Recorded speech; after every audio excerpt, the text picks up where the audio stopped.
بسم اللہ وکفا وعلی عباد الذین اصطفیٰ۔ آج کے اس ولاگ میں دوستوں اور بھائیوں آپ سے مخاطب ہوں۔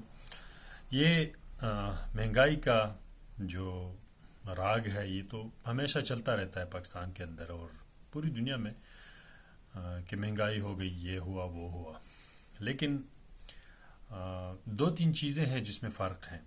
کسی بھی ڈیولپڈ کنٹریز میں اور جہاں پہ قانون کی بالادستی ہے وہاں پہ جب اگر مہنگائی آتی ہے یا کچھ پرابلم ہوتے ہیں تو اس کے کچھ خد و خال ہوتے ہیں، کچھ وجہ ہوتی ہیں۔ فور سپوز کرونا آیا تھا جس کی وجہ سے مسائل تھے اور مہنگائی تھی اور یہ، لیکن کسی بھی ملک میں جو ترقی یافتہ ممالک ہے ان میں ان چیزوں کے اوپر احتجاج بہت کم آپ کو ملیں گے جو ہوتے ہیں، اور وجہ یہ ہے کہ حکومت میں جو لوگ بیٹھے ہوتے ہیں وہ حقیقی طور پر لوگوں کے نمائندے ہوتے ہیں اور وہ جمہوریت اور انسانیت پر یقین رکھتے ہیں، اس لیے وہ جیسے ہی حالات بہتر ہو جاتے ہیں، جیسے ہی ان کی انکم اور چیزیں ٹھیک ہو جاتی ہیں تو وہ مہنگائی اور ان چیزوں کو دوبارہ سیٹل ڈاؤن کر دیتے ہیں۔ میں آپ کو ایک مثال دیتا ہوں۔ یورپ کے اندر ابھی جرمنی میں اور یورپ میں جو یہ کرائسس یوکرائن آپریشن کی وجہ سے جو کرائسس ہے یورپ اور روس کے درمیان، تو وہاں پہ بہت بڑی قلت آ رہی تھی گیس اور آئل کی وغیرہ۔ تو گیس کی قیمتیں کئی ہزار گنا جو ہے نا وہ پتہ نہیں $200 پر وہ کیوبک تھا، وہ 1500 اور 2000 پتہ نہیں کہاں تک پہنچ چکا تھا۔ ابھی آپ یقین مانیں کچھ دن پہلے میں ایک ریڈیو سن رہا تھا تو اس میں آپ یقین مانیں میں حیران ہو گیا ہوں کہ کچھ دنوں کے لیے موسم جو ہے نا وہ ٹھیک ہوا تھا یورپ کے اندر، مطلب تھوڑا سا اس میں ٹمپریچر جو ہے نا وہ پلس کی طرف جا رہا تھا۔ آپ یقین مانیں انہوں نے 3-4 دن کے اس اچھے موسم کی وجہ سے جو گیس کا استعمال تھوڑا کم ہوا، جو سینٹرل ہیٹنگ سسٹم اور ان میں یوز ہوتا ہے آگے پیچھے، اس کی وجہ سے انہوں نے کچھ پرسنٹیج وہ گیس کی قیمتیں گرا دی۔ مطلب اتنا وہ خیال رکھتے ہیں۔ آپ اندازہ اس چیز سے لگائیں، ایک زندہ اور جو قومیں ہوتی ہیں نا جن میں احساس ہوتا ہے وہ پھر ایسے کام کرتے ہیں۔ میں حیران ہوں، یہ تو نہ مسلمان ہے نہ اس طرح کچھ ان کے دعوے ہیں، لیکن یہ جو انسانیت کا جو مادہ ہے وہ بحیثیت جو ہے نا وہ اس لحاظ سے ہمارے درمیان بہت کم پایا جاتا ہے۔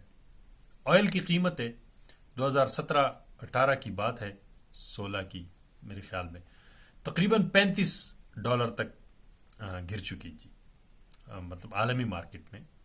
پھر وہ 2019-20 میں 125-120 تک چلی گئی، اب پھر 70 پہ آ گئے ہیں۔ لیکن آئل کی قیمت پاکستان میں کم نہیں ہوتا، ہمیشہ اوپر جاتا ہے۔ ابھی بھی اگر آئل تھوڑا سا ابھی 70-75 کے درمیان چل رہا ہے تو جیسے ہی یہ 100 کے اوپر چلا جائے گا تو پاکستان میں آئل اور مہنگا ہو جائے گا، اور اس کے بنیاد پہ جو کرائے اور چیزیں اور ہر چیز مہنگا ہو جاتا ہے، تو وہ پھر ڈاؤن ہو جاتا ہے۔ 120-125 سے آج 70 پہ آ گیا ہے، آدھا کم ہو چکا ہے۔ تو جو 149-150 روپے میں پاکستان میں لیٹر مل رہا تھا تو وہ 70 میں ملنا چاہیے تھا، 70 میں، لیکن نہیں۔ وجہ کیا ہے؟ ملک کے جو حکمران ہوتے ہیں وہ نہ عوامی نمائندے ہوتے ہیں، نہ ان کے پاس کوئی فکر ہوتی ہے، نہ ان میں اخلاقیات، انسانیت، ایمان اور کسی چیز کی ان میں کوئی گنجائش نہیں ہے۔ وہ صرف اور صرف اپنے گھر، اپنے بچوں اور اپنے آنے والے نسلوں، یہ 80-80 سال تک پہنچ چکے ہیں، 70-75 سے اوپر چلے گئے ہیں، پھر بھی یہ لوٹ رہے ہیں۔ بندہ سوچتا ہے یار کہاں لے کے جاؤ گے؟ آپ کے جو نواسے پڑپوتے پتہ نہیں کیا آگے جو آپ 5ویں اس پہ جو ہے نا اس تک چلے گا، پھر بھی آپ کس لیے؟ وہ سمجھ نہیں آ رہی بات ہے۔ بہر صورت ہمیں تو شاید اس لیے نہیں سمجھ آتی کہ ہم ایک عام انسان کی زندگی گزار رہے ہیں اور انسانیت وغیرہ کی مطلب ہم سوچ رہے ہیں، یا پھر ہم اس میں رہتے ہیں اس لیے ہمیں احساس ہے. لیکن بندہ حیران ہو جاتا ہے. اس لیے قوم ترقی جب آپ کے اس طرح حکمران، اور یہ حکمران کیوں آتے ہیں؟ عوام اس کو ووٹ دیتی ہے. جو بھی ان کو ووٹ دیتے ہیں وہ اس میں برابر کے شریک ہیں، اور جو ان کو لاتے ہیں وہ اس میں برابر کے شریک ہیں. اب آپ کو بتاؤں تھوڑا سا، یہ جو باتیں ہو رہی ہیں ٹیکنوکریٹس اور آگے پیچھے کہ آئے گا، اب دیکھو مجھے تو سمجھ نہیں آ رہی. دو چیزیں ہو سکتی ہیں. یا تو آپ اس ملک کے ساتھ بالکل مخلص نہیں ہیں. وجہ کیا ہے؟ آپ کے اوپر، اسی حکومت کے اوپر جب سارا سسٹم ان کے ساتھ کڑا ہوا ہے، پھر بھی کوئی بھی دنیا کا ملک آپ پہ اعتبار نہیں کر رہا. نہ آپ کو پیسے دیتے ہیں، نہ لون دیتے ہیں، نہ ڈیلز ہیں، کچھ بھی نہیں ہے. 20-22 ارب ڈالر سے بعد 4 ارب ڈالر پہ آ چکے ہیں، اور وہ بھی 4 ارب ڈالر عوام کے پیسے ہیں جو بینکوں میں پڑے ہیں. سینٹرل بینک نے جو لوکل بینک ہیں کمرشل، ان سے قرض لیا ہے. تو یہ پیسے بھی عوام کے ہیں. پاکستان کے پیسے ختم ہو چکے ہیں جو اسٹیٹ بینک میں کوئی ایک پائی بھی نہیں ہے. یہ جو 4 ارب ڈالر پڑے ہیں نا، 4.5، یہ 4 ارب ڈالر سارے عوام کے ہیں. عوام کے، جو آپ کے، میرے، اس کے جو ڈالر فارم میں پیسے جمع کیے تھے، وہی پیسے ہیں جو کمرشل بینک سے اسٹیٹ بینک نے قرض لیا ہوا ہے، ادھار لیا ہوا ہے. تو ملک تو ڈیفالٹ ہو چکا ہے عملی طور پر. آپ ایل سی نہیں کھول رہے ہیں، آئل نہیں خرید سکتے، پیاز نہیں خرید سکتے، کھانا نہیں لا سکتے. یہ وہ ملک کے اندر آٹا، ایک ایگریکلچر ملک کے اندر 5ویں نمبر پہ پیدا کرنے والا گندم، وہاں پہ جو ہے نا لوگ ایک آٹا کی تیلی کو لینے کے لیے قطاروں میں کڑے ہو کر شہید ہو جاتے ہیں. یہ شہادت ہے رزق کے لیے.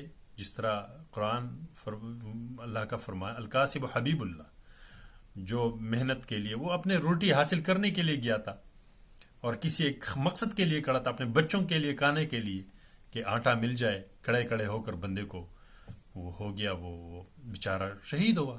شہید ہی کہہ سکتے ہیں ہم. اور قاتل کون ہے؟ بس وہی ہیں جو اس نظام کو یہاں تک لا چکے ہیں، جو اوپر بیٹھے ہیں، اور جو کچھ ان کو فکر نہیں ہے. تو ایک تو یہ جو ٹیکنوکریٹس کی بات ہو رہی ہے، اس میں یا تو ٹیکنوکریٹ آئیں گے تو وہ جو بھی فیصلے لیں گے تو ان کو کون ان کو سپورٹ کریں گے. 1 سال کے لیے کوئی بھی نہیں کر سکتا. چین آپ سے آج بالکل واضح سننا چاہتے ہیں کہ آپ ان کے ساتھ ہیں یا نہیں ہیں. آپ دیکھ رہے ہیں کہ ان کے بہت زیادہ جو توجہ ہے چین کا، وہ افغانستان اور ایران کی طرف بڑھ چکا ہے. اگر اس طرف سی پیک چلا جاتا ہے اور سنکیانگ اور یہ علاقے اس طرف کاشغر کا یہ روٹ پکڑا جاتا ہے اور بندر عباس کی طرف نکل جاتا ہے، تو پھر آپ گوادر بھول جائیں. گوادر بھی بھول جائیں. اور بندر عباس پہ آلریڈی انویسٹمنٹ انڈیا کر چکی ہے، وہ آلریڈی فعال ہے. تو ہمیں اس سے کوئی وہ نہیں ہے، وہ فعال رہے، کام کرے. اللہ رزق دینے والا ہے ہر کسی کو. لیکن افسوس یہ ہے کہ ہم کس اینگل سے سوچ رہے ہیں. صرف اپنے انا کی وجہ سے، یا پھر اس چیز کو لوگ کہیں گے کہ یہ تو غلطی ہوئی ہے، اس کو چھپانے کے لیے اب اسی پی ڈی ایم کے ڈھیر کو سائڈ پہ کر کے آپ ٹیکنوکریٹ لاتے ہیں کہ لوگ ان کے وہ کرتوت بھول جائیں. اور مطلب یہ کیا ہے؟ کیا کرنا چاہتے ہیں؟ اگر آپ لوگوں نے فیصلہ کر لیا ہے کہ اس ملک کو لیز پہ دینا ہے کسی دنیا میں، سارے ملک، کیونکہ پہلے جب قرضے لیے جاتے تھے تو کچھ نہ کچھ چیزیں آپ اس کو اساسے، وہ نواز شریف کے دور میں انہوں نے موٹر وے کے لیے پیسے لیے قرض، پھر اسی موٹر وے کو گرووی رکھا تو ڈبل ٹائم اس پہ پیسے کمائے. آدھے خود لے لیے، آدھے آپ کو پتہ ہے کھاتا بھی ہے تو لگاتا بھی ہے. تو ابھی کچھ نہیں بچا میرے بھائی. آپ کے ایئرپورٹس چلے گئے ہیں، جا رہے ہیں، آؤٹ سورسنگ ہو رہی ہے، وہ سعد رفیق نے بتایا ہے. تو بچا کچھ نہیں. اگر ہم آگے بات کریں گے تو پھر وہی بات ہوگی کہ یہ کس طرح اس طرح بات ہے، لیکن آپ کے پاس کچھ بچا نہیں ہے میرے بھائی. آپ نے اس وقت ملک کے جو اثاثے ہیں، جو زمین، جو سارے لوگ ہیں، آپ نے سودا کرنا ہے. اس کے بعد آپ شاید پورے ملک کو لیز پہ دیں گے، چین کو، امریکہ کو. لیکن لگ رہا ہے کہ آپ امریکہ کی طرف زیادہ رجحان ہے. بہر صورت ایک بات تو واضح ہے کہ جب تک عوام کو اس ملک کے اوپر حکمرانی کا حق نہیں دیا جائے گا کسی بھی معاشرے میں، آپ کامیابی نہیں لے سکتے. اس ملک کو بچانا ہے تو صاف اور شفاف الیکشن کرائیں. جو بھی مینڈیٹ لے کر آتا ہے اس کو آنے دیں، 5 سال کے لیے دروازہ بند کریں. کچھ بھی ہو وہ دنیا کے ساتھ ڈیل کرے، IMF کے ساتھ کرے، جس کے ساتھ بھی کرے، اور at the end of the day وہی ہی ذمہ دار ہوں گے. اسی طرح آپ کی سیاست میں بھی کلیئرنس آ جائے گی اور آپ کا سسٹم بھی ٹھیک ہو جائے گا. تو خدا را یہ ٹیکنوکریٹ اور یہ چیزیں وغیرہ یہ ایک اور ایڈونچر ہے. شاید آپ لوگوں کو لگ رہا ہو کہ یہ بہتر ہوگا، شاید ہمیں نہیں پتا اندر کوئی چیزیں کا، لیکن لگ تو یہ رہا ہے کہ جو دنیا ہے وہ ایک مضبوط جمہوری اور ایک مضبوط حکمران کے ساتھ کام کرنا چاہتی ہے. السلام علیکم.